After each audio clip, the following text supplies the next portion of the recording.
मैं आप सबका बहुत शुक्रगुज़ार हूँ।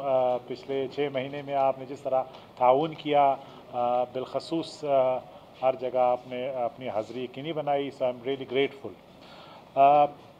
मैं वज़ीर आला बलूचिस्तान निगरान हुकूमत की तरफ से जो नई मुंतखब असम्बली है, नए मेंबरान हैं, इलेक्शन जीत के आए हैं, उन्हें मुबारकबाद पेश करता हूँ और नेक तमन्नाओं का इजहार करता हूँ कि जो इस वक्त हुकूमत साजी के लिए कोशिशें हो रही हैं वो जल्द बावर साबित हों और निगरान हुकूमत की हैसियत से हम जो स्मूथ ट्रांसफ़र ऑफ पावर है वो यकीनी बनाएँ।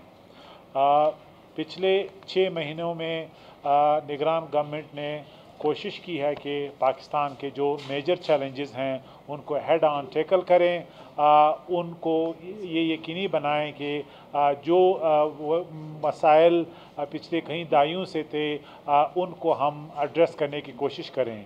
ये एक चैलेंज था। सबसे ज़्यादा चैलेंज जो एलियंस थे, जो यहाँ पे गैर कानूनी तारकीन वतन थे पाकिस्तान में, उनको निकालना एक बहुत ही बड़ा रिजॉल्व था, एक फ़ैसला था। और अल्हम्दुलिल्लाह तकरीबन 7 लाख से ज़्यादा गैर कानूनी तारकीन वतन को हम अपने मुल्कों में बेच चुके हैं। ये एक संग मील है और हमें उम्मीद है कि जो निगरान आने वाली हुकूमत है वो इस पॉलिसी को कंटिन्यू रखेगी और एक कंसिस्टेंट मुस्तकिल मिजाजी से जो भी अगर कोई भी तारकीन वतन अब भी हैं तो इसी पॉलिसी के तहत उन्हें अपने मालिक को बाइज़्ज़त तरीके से भेजा जाएगा। इसके अलावा जो मेजर अचीवमेंट था वो मईशत को स्टेबलाइज करना था।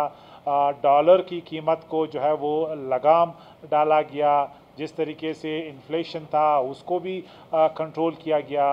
और तारीख़ी कदम स्टॉक एक्सचेंज का था कि 65,000 इंडेक्स पे पहुंच गया। ये निगरान हुकूमत का एक और तारीख़ी कारनामा है। मईशत की स्टेबिलिटी और इस्तेहकाम एक चैलेंज आइंदा हुकूमत के लिए है कि किस तरह वो इन पॉलिसियों को कैरी करे और जो आम आदमी के मुश्किलात हैं बिलखसूस इन्फ्लेशन के हवाले से, महंगाई के हवाले से, उस चैलेंज को से किस तरह नबर्द आज़मा रहे। इसके अलावा जो सबसे इम्पोर्टेंट संग मील था वो स्मगलिंग इकॉनमी थी। आपको मालूम है कि जो हमारे बॉर्डर रीजन्स में बिलखसूस अफ़गान रिवर्स ट्रांजिट ट्रेड की वजह से पाकिस्तान की मईशत तबाहाल हो गई थी और एक ऐसा एहसास हो रहा था कि शायद अल्लाह ना करे हमारी मईशत अफ़गान ट्रांजिट रिवर्स ट्रेड की स्मगलिंग की वजह से तबाह होने जा रही है। अफ़गान ट्रांजिट ट्रेड जो रिवर्स ट्रांजिट ट्रेड है उस पर काफ़ी हद तक काबू पा लिया गया है। बिलखसूस अरबों डॉलर का जो नुकसान हो रहा था, जिससे हमारे रिज़र्व्स पे प्रेशर आ रहा था। रिज़र्व्स की करेंसी बिलखसूस डॉलर की करेंसी का मेन वजह वो स्मगलिंग था, क्योंकि जो पेमेंट होने थे वो हवाला और हुंडी के ज़रिए होने थे। लिहाजा जो ईरानियन स्मगलिंग तेल और अफ़गान रिवर्स ट्रांजिट ट्रेड के नाम पे स्मगलिंग हो रही थी और बिलखसूस डॉलर में हो रही थी, तो इन दोनों जो चैलेंजेस थे उनको हेड ऑन फेस किया गया और डॉलर की जो स्मगलिंग है वो उस पर काफ़ी हद तक अल्हम्दुलिल्लाह काबू पा लिया गया, जिसकी वजह से आज हमारी करेंसी स्टेबल है। ये एक बहुत बड़ा चैलेंज था। हम एक ऐसे मुल्क को, एक ऐसी हुकूमत को हमने टेक ओवर किया जिनके पास रिज़र्व्स तकरीबन ना होने के बराबर थे और आज अल्हम्दुलिल्लाह जब हम नई गवर्नमेंट को हैंड ओवर करेंगे तो रिज़र्व्स 12 अरब डॉलर पर पहुंच जाएंगे। इसके अलावा जो एक बहुत ही बड़ा चैलेंज था वो वन डॉक्यूमेंट रिजीम था। पासपोर्ट हमारे इंटरनेशनल बॉर्डर्स पे नहीं थे, की रिक्वायरमेंट या शर्त नहीं इम्प्लीमेंट थी। कई दाइयों से हज़ारों लोग दिन को क्रॉस करते, किसी को ये पता नहीं था कि कौन है वो और क्या क्यों कर वो इस मुल्क में बग़ैर डॉक्यूमेंट के, पासपोर्ट के और वीज़े के सरहद पार करके हज़ारों की तादाद में डेली की बेसिस पे वो यहाँ आते। पासपोर्ट की शर्त की वजह से अब अल्हम्दुलिल्लाह बॉर्डर्स पे, बिलखसूस अफ़गान बॉर्डर्स पे जो मुश्किलात थे वो काफ़ी हद तक हल हो गए हैं अब कोई भी गैर मुल्की पाकिस्तान आने के लिए उन्हें पासपोर्ट और वीज़ा चाहिए। हत्ता कि जो ड्राइवर्स हैं, पेशेंट्स हैं, उनके साथ जो भी अटेंडेंट्स हैं, उन्हें पाकिस्तान आने के लिए पासपोर्ट और वीज़ा जो है दिखाना पड़ता है, और ये रिजीम इम्प्लीमेंट हो गया है। इसके अलावा जो सबसे बड़ा मुश्किल चैलेंज था वो दहशतगर्दी का था। अल्हम्दुलिल्लाह हमने पिछले 6 महीनों में दहशतगर्दी का कमर तोड़ दिया है। दहशतगर्दों को जो सबक मिला है वो एक अनप्रेसिडेंटेड है। हमने न सिर्फ उनको बलूचिस्तान के पहाड़ों में, सहाराओं में, गारों में, बल्कि सरहद पार भी घुस के मारा और दहशतगर्दी के इस पूरा जो नेटवर्क है उसको स्मैश किया। Army chief general Asim Munir की विज़न, लीडरशिप और क़यादत, हमारे मुसल्लह अफवाज, सिक्योरिटी इदारों की अनथक मेहनत के वजह से दहशतगर्दों को ये भारी नुकसानात उठाने पड़े। इसी तरह खैबर पख्तूनख्वा में भी जो दहशतगर्दी का लहर था उस पर भी काबू पा लिया गया है। ये एक बहुत ही बड़ा चैलेंज है और ये हुकूमत के लिए एक संग मील भी है कि हमने 6 महीनों में इस हवाले से बड़ी कामयाबियाँ हासिल की है। और आज भी दहशतगर्दों के लिए हमारा पैगाम यही है कि रियासत पूरी ताकत से उन्हें कुचलने के लिए हर वक्त तैयार है। उन्हें हम कहीं भी नहीं छोड़ेंगे और चुन चुन के हम उनको मारेंगे। जो हमारे शहदा हैं उनके खून का बदला लेंगे, उनके फैमिलीज़ का, उनके बच्चों का, हमारे माओं और बहनों का जिन्होंने आंसू टपकाए हैं, उनके हर आंसू का बदला इन दहशतगर्दों से लेंगे और ये जंग जारी रहेगी। इसके अलावा गुड गवर्नेंस के हवाले से इस गवर्नमेंट ने काफ़ी इकदाम किए हैं। हमने कोशिश की है कि करप्शन जो है वो अगर ख़त्म ना हो तो मिनिमाइज़ हो। हमने अच्छे प्रैक्टिसेस इंश्योर किए हैं। अल्हम्दुलिल्लाह हमारी गवर्नमेंट के दौरान कोई मेजर स्कैंडल करप्शन का नहीं आया और ये हम उम्मीद करते हैं कि करप्शन के ख़िलाफ़ ये जंग जो है जारी रहेगी।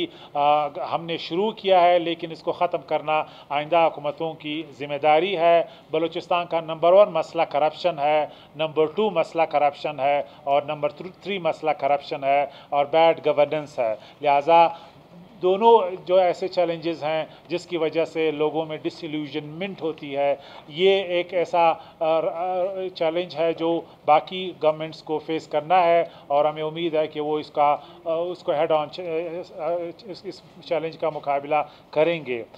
जो हमने बजट के मद में अल्हम्दुलिल्लाह आइंदा गवर्नमेंट को हम सरप्लस छोड़ रहे हैं, तकरीबन 50 अरब रुपए उन्हें हम जो है वो हैंड ओवर कर रहे हैं। कोई पेंशन क्राइसिस नहीं है, कोई सैलरी क्राइसिस नहीं है, कोई ओवरड्राफ्ट जो है हमने क्लेम नहीं किया। तो एक सरप्लस बैलेंस के तौर पे, बजट बैलेंस के तौर पे ये गवर्नमेंट जो है निगरान गवर्नमेंट आने वाली गवर्नमेंट को हैंड ओवर कर रही है। हमें उम्मीद है कि वो इस बजट को उन स्कीमों में खर्च नहीं करेगी जिसे करप्शन का रास्ता खोले, बल्कि बेसिक गवर्नेंस के जो हमारे चैलेंजेस हैं, चाहे वो हॉस्पिटल्स हैं, स्कूल हैं और साफ़ पानी के प्रोजेक्ट्स हैं, उस पे ये पैसे इन्वेस्ट करेगी ताकि आम आदमी को इसका ज़्यादा से ज़्यादा फ़ायदा पहुँचे। और जिस तरीके से माजी में शर्मनाक हद तक करप्शन और PSTP के नाम पे इस सूबे को नोचा गया, उसका रास्ता रोक सके।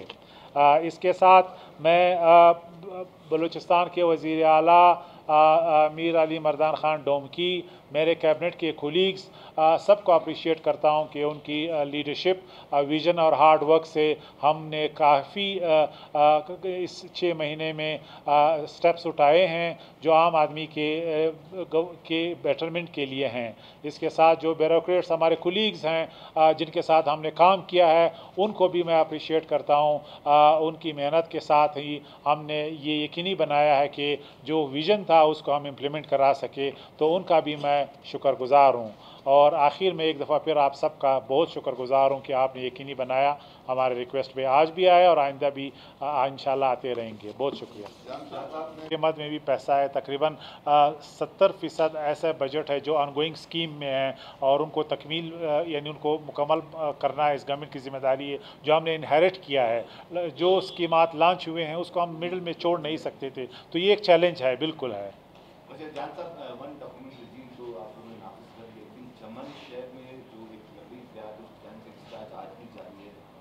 सड़कों को बंद किया जा रहा है, उस पर क्यों आप उसका अहम एक्शन नहीं लिया ताकि वो शहरी जो वहाँ के महसूल लोगों के खिलाफ उनकी नीति हो सके? देखिए, उनके लिए तो हमने हर वक्त उन्हें इंगेज किया हुआ है, उन्हें हमने लोकल फैसिलिटीज़ दी हैं और आज भी हम तैयार हैं उनके जो डिमांड है पासपोर्ट के अलावा उस पर हम गौर करें और एक नतीजे पे पहुँचें। लेकिन उनका एक डिमांड है कि उन्हें पासपोर्ट जो है वो नहीं लेना और पासपोर्ट और वीज़े के बगैर कोई रियासत नहीं चल सकती। ये पाकिस्तान की नेशनल सिक्योरिटी का इशू है, ये हर पाकिस्तानी का इशू है।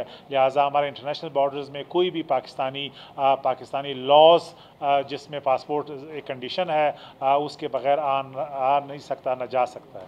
सर, आपने कहा तारीखी इक़दामात किए हैं, लेकिन इससे 6 माह के दौरान तारीखी एहतजाज भी हुए पूरे सूबे में, इसके बारे में क्या? देखिए, एहतजाज बिल्कुल हक़ है। अगर आप एहतजाज नहीं करेंगे तो मसाइल कैसे हल होंगे, गवर्नमेंट को, ब्यूरोक्रेसी को कॉल कैसी जाएगी। जमहूरी माशरे में हम इंकरेज करते हैं कि हर आदमी जो है वो एक जमहूरी तरीके से एहतजाज और प्रोटेस्ट करें, लेकिन ये कि उसके लिए आप मुल्क को या सूबे को डिस्टेबलाइज़ ना करें। बदकिस्मती से ये एक रीत बन गई है कि किसी भी नाम पे एहतजाज करके हम रोडों को ब्लॉक करते हैं, उससे आम आदमी का नुकसान ज़्यादा होता है, गवर्नमेंट का नहीं होता। तो अगर हम एहतजाज करें, हमारी रिक्वेस्ट यही है कि एहतजाज के तरीके भी हम रिवाइज़ करें, रिविज़िट करें, ताकि आम लोगों को ये मुश्किलात ना हों। मरीज़ों को, ख़वातीन को, एल्डरली जो हमारी पॉपुलेशन है उनकी मूवमेंट, उन्हें जाना है, आना है। तो बलूचिस्तान एक रीजन, एक सूबा नहीं है, इनका डिपेंडेंसी बलूचिस्तान के हाईवेज़ पे है, शाहराहों पे। अगर शाहराहों को हम 5-5, 6-6 टोलियों में, ग्रोह में बंद करने की रीत जो है वो कायम रखेंगे तो ये बहुत अफसोसनाक होगा। आखिरी सवाल प्लीज़। जान साहब, आपने साबिक MPs को गैर मुल्की करार दिया है, जबकि वो 5 साल यहाँ इक़्तिदार में रहे और आपकी जो भी यहाँ पर कानून साजी होती थी उसमें उनका बहुत बड़ा किरदार रहा है, तो इसको किस तरीके से आप? देखिए, हम तो आज की बात कर रहे हैं, आज उनकी डॉक्यूमेंटेशन जो है वो हमारे सामने है। अब माजी की गवर्नमेंट्स ने क्या किया है, लाजमी बात है उसका जवाब तो हम नहीं दे सकते। बहुत शुक्रिया।